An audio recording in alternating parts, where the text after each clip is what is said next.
Mon Dieu, Dieu veut t'aider. Il t'aide dans quoi? Dans quoi tu es imperturbable?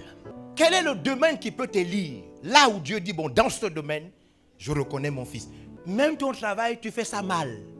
Vous savez qu'il y a des gens qui ont reçu le prix de la grosseur. Il ne marche plus, il ne bouge plus. Et on lui paye parce qu'il ne bouge plus. Excès de grosseur. On paye. Choc.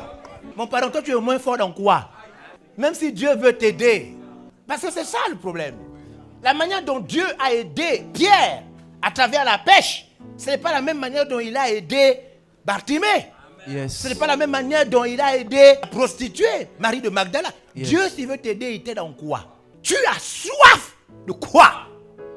Dans la Bible, Dieu ne nous a pas enseigné foi pour nous rassembler. Ça veut dire, on se rassemble, on loue, on adore, et puis chacun retourne dans ses problèmes. Yes. C'est un rassemblement où il n'y avait plus d'indigents.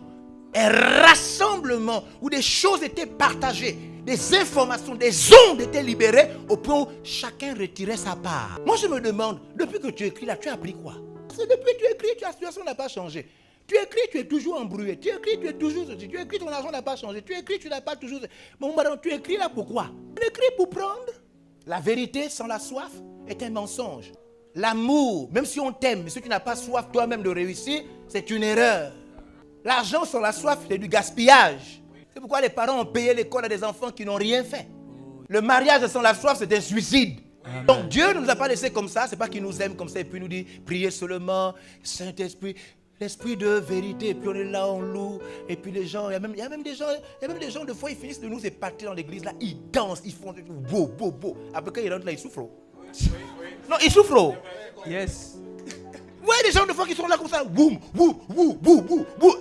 Après, quand vous supposez partir de la commande chez nous, vous allez voir, ils souffrent. Dieu a prévu que tu ne restes pas dans cet état. Tu dois t'en sortir. Amen. Amen. Tu dois devenir autonome. Yes. Tu dois manger de ton pain. Et Amen. Tu dois avoir suffisamment pour donner à d'autres. Amen. Dieu ne t'a pas créé pour que tu meurs dans cet état.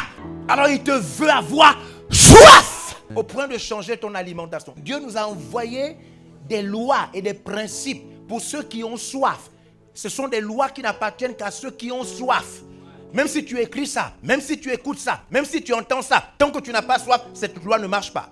Il y a des gens qui assistent à des grandes conférences. Conférences des spécialistes. À la fin, ils ne deviennent pas spécialistes. Des gens qui écoutent des éminents professeurs. Yes. À la fin, ils ne deviennent personne. Il y a des enseignements, il y a des propos, il y a des connaissances qui ne sont utiles que pour celui qui a soif. Si tu n'as pas soif, même si tu entends ça, tu vas seulement bouger la tête comme ça. Oh mon Dieu, ça c'est fort, ça c'est fort. Après c'est fort, après tu rentres manger tes problèmes.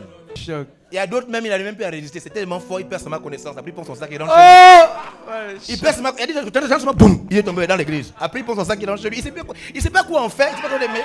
C'était trop fort. Au début, comme tout le monde, j'ai cru que c'était un problème de révélation, un problème de faveur spéciale qui créait les gens.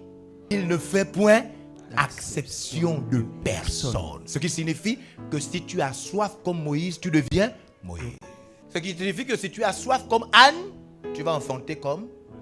Il n'y a pas de combine. Dieu n'a pas favorisé ces hommes, ces pères spirituels. Il n'a pas favorisé ces grands hommes, ces éminents hommes de Dieu, comme Billy Graham. Dieu n'a pas favorisé Ronald Bonquet. Il n'a pas favorisé Dag Heward-Mills, Bishop David Oyedepo. Les apôtres bibliques, il n'a favorisé personne. Ils se sont distingués, positionnés par une soif rare.